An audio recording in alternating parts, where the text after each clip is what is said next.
Gabriel Attal, hier, il a dit « Moi, je n'ai pas de dogme sur les super profits, pourquoi pas ?» Ça fait 7 ans qu'ils n'ont pas de dogme, soi-disant, mais ça fait 7 ans qu'ils font rien. Y compris la Cour du compte, elle commence à s'énerver. Regardez ce qu'elle écrit sur les fournisseurs d'électricité. On a fait payer l'électricité 2 fois plus cher en Français. Ils font des surprofits de 37 milliards d'euros et on va demander en plus aux Français de venir payer maintenant le bouclier tarifaire. Monsieur Bruno Le Maire, il organise un système d'open bar aujourd'hui pour ses amis des grandes entreprises. Si je veux aller chercher de l'argent, où est-ce qu'il est ? Les aides aux entreprises, aujourd'hui, c'est le premier budget de l'État. C'est 30% du budget de l'État. C'est 200 milliards d'euros, c'est 3 fois le budget de l'éducation nationale. Sauf que le risque, si on supprime ces aides, c'est que... Écoutez, Madame Bigot, je ne vais pas supprimer les aides à l'aveugle. Mais par contre, de dire qu'à la place d'avoir un arrosage général, avec une multiplication par 5 des aides aux entreprises, on se dit qu'on cible, on choisit là où c'est prioritaire, là où c'est fragile, et qu'on protège ces secteurs-là. Mais là, on est à 200 milliards d'euros sur les aides aux entreprises, on est à 100 milliards d'euros de niche fiscale. Donc on voit très bien qu'aujourd'hui, il y a des gens pour qui ça va très bien. Il y a 25 ans, au lancement du classement de Challenge, les 500 fortunes avaient l'équivalent de 5% du PIB. C'était 20% à l'arrivée de Macron. On est aujourd'hui à 45%. Leur pleine intégration à la nation suppose qu'à minima, ils payent comme vous et moi. Parce qu'on se retrouve là avec un triangle des Bermudes fiscales où les Français ne comprennent pas. D'une part, il y a des forts prélèvements. D'autre part, il y a un gros déficit. Et pourtant, on a des services publics qui sont rachitiques. Pourquoi ? Parce que l'essentiel des budgets de l'État n'est pas consacré à ces services publics, mais est consacré à des niches fiscales et à de l'aide aux entreprises. Donc c'est ça qu'il s'agit de diminuer pour remuscler l'éducation, pour remuscler l'hôpital, par exemple. RTL 7h42, réforme de l'assurance chômage, rigueur budgétaire, mais aussi laïcité à l'école. Au lendemain de l'intervention de Gabriel Attal sur TF1, Amandine Mégaud, vous recevez François Ruffin, député France Insoumise de la Somme. Gabriel Attal l'a donc confirmé hier. François Ruffin et Martial Liu en parlaient à l'instant. Il y aura bien une réforme de l'assurance chômage. La piste privilégiée, c'est d'agir sur la durée d'indemnisation, passée de 18 mois aujourd'hui à 12 mois. Marine Le Pen parle d'escroquerie. Olivier Marleix, le patron des députés LR, d'enfumage. Et vous, que dites-vous ? D'abord, moi je pose comme principe que les Français doivent vivre de leur travail, ils doivent bien en vivre et ils doivent bien le vivre. Or aujourd'hui, c'est pas le cas. Mais vous êtes d'accord avec Gabriel Attal sur ce point ? C'est la quatrième. Ça doit être le centre. C'est la 4e réforme de l'assurance chômage depuis qu'ils sont arrivés. Ils bidouillent, ils bricolent. De toute façon, c'est pas à la hauteur des enjeux que la France doit affronter. Et moi, je trouve quand même assez formidable ces nouveaux bureaucrates, ces apparatchiks qui font toute leur carrière dans les ministères et qui ensuite viennent donner des leçons à la France entière. Parce que qui sont les chômeurs de longue durée ? Ce sont des ouvriers, très massivement des employés, et qui sont de plus de 50 ans. Je les connais, je les rencontre. Ce sont des gens qui ont un double malheur. Le malheur de l'inutilité et le malheur de la pauvreté. Et à ces gens-là, Gabriel Attal, plutôt que de les relever, vient les enfoncer, quasiment les dénoncer. Il y a une alternative, parce que je veux venir avec des propositions. Oui. Il y a une expérimentation qui s'est menée, qui est le territoire zéro chômeur longue durée, qui donne des résultats. Moi, j'y suis allé. J'ai vu quoi ? J'ai vu des gens qui accomplissent des missions d'aide aux personnes âgées, de réparation informatique, d'entretien de jardin, des choses qui sont utiles et des besoins qui sont non remplis par le marché. Et de l'autre côté, des hommes et des femmes qui se sentent utiles, qui vivent un peu mieux de leur salaire et qui reprennent confiance en eux. Donc c'est pas en touchant à la durée d'indemnisation... Mais pire, vous savez ce que fait Bruno Le Maire, Bercy, sur ces territoires zéro chômeur longue durée, plutôt que d'étendre cette expérimentation, ils la réduisent, ils rétrécissent, ils en enlèvent une part du budget. Donc je dis voilà... une option pour redresser les gens, pour tirer les gens vers le haut, pour qu'en effet, on retourne vers le travail, mais il faut voir... C'est un peu ce qui est fait avec le RSA et cette idée de... Sous contrainte, je vous dis, le territoire zéro chômeur, qui est une démarche beaucoup plus volontaire et qui fonctionne, normalement, on devrait aujourd'hui l'élargir, voire la généraliser. Et aujourd'hui, on rétrécit ça. Bon, j'en reviens à cette affaire de déficit. En gros, le gouvernement cherche 50 milliards d'euros par an. L'assurance chômage, c'est 45 milliards d'euros par an. Donc, on n'était pas si loin. Vous disiez, je viens avec des propositions. Concrètement, qu'est-ce qu'il faut faire pour trouver ces 50 milliards ? De la même manière, quand j'ai entendu Bruno Le Maire à votre radio en disant c'est open bar, tout est gratuit, il faut que ça cesse d'être tout gratuit pour les gens. Qui prononce ces mots-là ?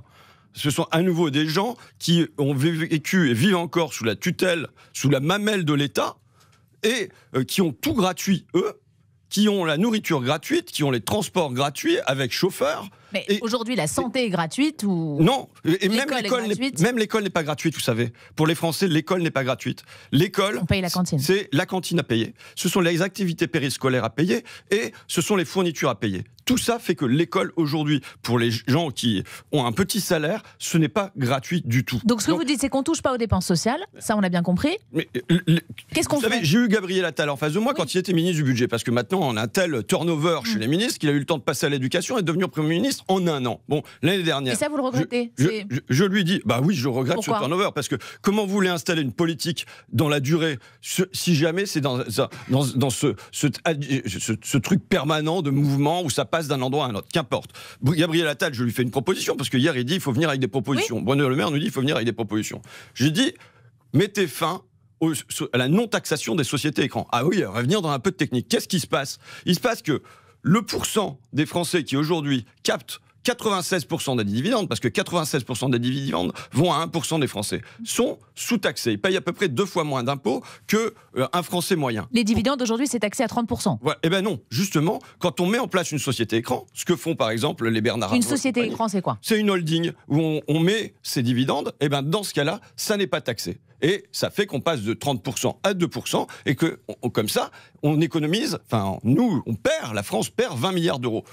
C'est pas l'Union soviétique. Et c'est techniquement très faisable. Les États-Unis le font. Et donc, voilà, il y a un choix. Vous savez, moi, quand j'entends parler de déficit, de crise, que tout va mal, je lis les Échos et je vois à quel point c'est la joie dans notre pays, c'est la fiesta. Il y a des confettis, il y a des paillettes, c'est du champagne, c'est le feu d'artifice. Ça, vous pensez au CAC 40, aux résultats des différentes entreprises ? La bourse à nouveau au sommet. La semaine d'après, le CAC 40 passe à un niveau historique. Sauf que François Ruffin, on en a besoin de ces entreprises. Très bien. Très bien. LVMH, par exemple, on ne peut pas s'en priver. J'ai l'impression, quand je lis la presse économique, d'avoir ma fille, vous savez, qui aurait envie de mettre des points d'exclamation à la fin de chaque phrase avec des smileys. Le problème que je vois, c'est que M. Bruno Le Maire, M. Gabriel Attal, ils ont un problème, c'est que ces mots-là, dividendes, bénéfices, profits, ils n'arrivent pas à les prononcer. Alors, Gabriel Attal, hier, il a dit « Moi, je n'ai pas de dogme sur les super profits, pourquoi pas ?» Ça fait 7 ans qu'ils n'ont pas de dogme, soi-disant, mais ça fait 7 ans qu'ils font rien. Or, y compris la Cour du compte, elle commence à s'énerver. Regardez ce qu'elle écrit sur les fournisseurs d'électricité. Parce qu'elle dit « On a fait payer l'électricité 2 fois plus cher en Français, ils font des surprofits de 37 milliards d'euros, et on va demander en plus aux Français de venir payer maintenant le bouclier tarifaire. » Monsieur Bruno Le Maire, il organise un système d'open bar aujourd'hui pour ses amis des grandes entreprises. L'open bar, il est là. Alors, si je veux aller chercher de l'argent, où est-ce qu'il est ?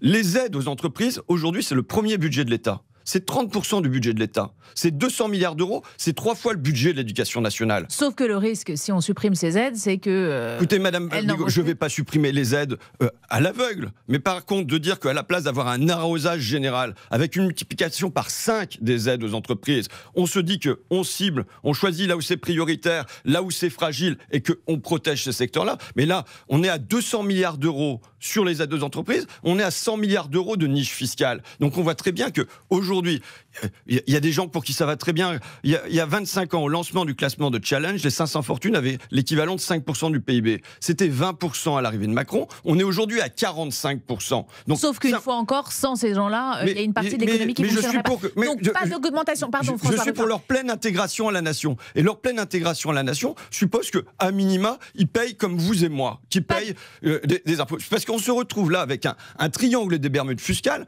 où les Français ne comprennent pas. D'une part, il y a des forts prélèvements. D'autre part, il y a un gros déficit. Et pourtant, on a des services publics qui sont rachitiques. Pourquoi ? Parce que l'essentiel des budgets de l'État n'est pas consacré à ces services publics, mais est consacré à des niches fiscales et à de l'aide aux entreprises. Donc c'est ça qu'il s'agit de diminuer pour remuscler l'éducation, pour remuscler l'hôpital, par exemple. Donc pas d'augmentation d'impôts, on l'a compris, sauf pour cette histoire de société écran et de dividendes.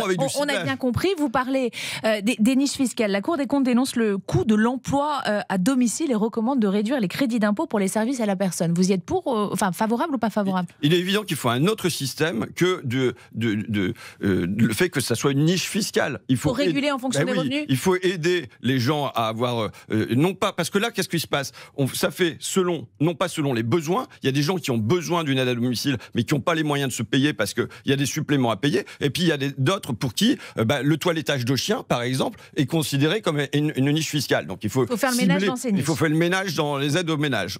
François Ruffin, le Premier ministre, a par ailleurs annoncé que l'État avait porté plainte contre l'élève qui a accusé ce proviseur du lycée Ravel à Paris de l'avoir molesté après lui avoir demandé de retirer son voile. Une plainte pour dénonciation calomnieuse. C'est 5 ans de prison maximum. Il ne faut rien laisser passer, dit Gabriel Attal. Vous approuvez ? D'abord, quand un profiseur démissionne sous les menaces et avec des craintes pour sa sécurité et pour celle de ses collègues, c'est évidemment la République qui recule. C'est une faillite de l'État, de la République ? C'est un échec. Et donc, que derrière, on demande à la justice de faire la clarté sur les événements, pourquoi pas ? Moi, ce qui me préoccupe le plus dans tout ça, c'est les propagateurs de haine. Parce qu'on a une jeune fille là qui dit qu'elle regrette ce qui s'est passé. Elle regrette l'ampleur que ça a pris. Et moi, je me demande où on conduit notre pays. Vers quelle folie ? Quand une altercation, une incompréhension dans une cour de récréation devient un scandale national avec une société qui est en tension et qui est clivée, et qu'il y a un rôle manifeste des réseaux sociaux là-dedans, il doit y avoir de la modération, il doit y avoir de la régulation qui soit apportée sur les réseaux sociaux de la manière à ce qu'il n'y ait pas une prime à la haine et aux propagateurs de haine. Vous évoquez ces propagateurs de haine. Gabriel Attal a rappelé que certains de ses propos avaient été relayés par une députée LFI, Danielle Simonet en l'occurrence. Elle a eu tort. Mais il ne me semble pas qu'il y ait des propos qui étaient relayés à l'encontre du proviseur en disant que, en le menaçant du tout. Il y a Mais pas elle eu a ça soutenu du tout. cet élève.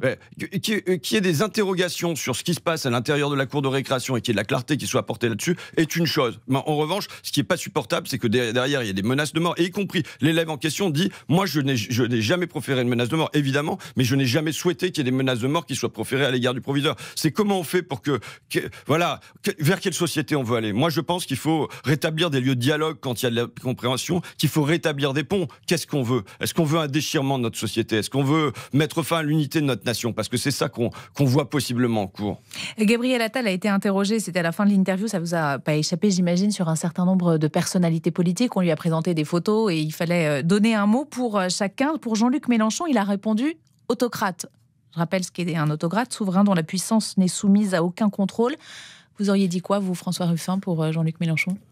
Je dirais d'abord que c'est l'homme qui a remis la gauche debout sur ses deux jambes, une jambe rouge et une jambe verte. Mais certains le disent au sein d'LFI un peu autocrate, justement, aujourd'hui. Vous savez, moi, je viens vraiment pas au micro de RTL pour ça. Je viens pas pour des petites batailles internes. Je viens par dire, par exemple, que la France a des défis majeurs à affronter. Elle a un défi démographique parce qu'il y a moins en moins de personnes en âge de travailler et de plus en plus de personnes âgées dont il faudra s'occuper. On a un défi climatique à affronter. Pourquoi ? Parce qu'il faut transformer notre énergie, notre industrie, nos logements, nos déplacements, et que les choix qui sont faits aujourd'hui par le gouvernement, par exemple, le premier truc que supprime Bruno Le Maire, là où il fait le plus d'économies, c'est 1 milliard sur la rénovation thermique des bâtiments. Ça veut dire quoi ? Ça veut dire que derrière, vous allez continuer à importer du gaz et du pétrole pour chauffer des passoires thermiques. Et bien, je pense que les choix qui sont faits pour le gouvernement, et c'est ça que je veux adresser aux Français, aujourd'hui sont des choix qui ne nous permettent pas de préparer l'avenir. Défis, vous êtes prêts à les relever, vous, ces défis ? Il est évident que je me prépare, et avec d'autres, qu'on se prépare à être...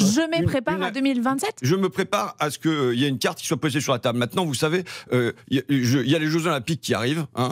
J'ai fait un peu d'athlétisme. Je sais combien on saute une haie l'une après l'autre. Il y a d'abord des élections européennes. Je soutiens la liste de Manon Aubry avec énergie. Mais il y a une ligne d'arrivée, c'est 2027. Il y a une ligne d'arrivée. Vous savez, il n'y a pas de fin de l'histoire, d'accord ? Donc, il y a une ligne d'arrivée. Pour moi, c'est comment faire pour que les Français vivent avec un peu plus d'harmonie dans notre pays, que la planète soit préservée et que, par exemple, moi, je pense à mes enfants qu'ils aient un avenir qui ne soit pas chaotique et catastrophique. Voilà. Bon, du coup, Ruffin 2027, pourquoi pas ? Non, mais pourquoi pas, si vous voulez, si vous voulez en faire le titre de votre dépêche RTL. Mais bon, enfin, voilà.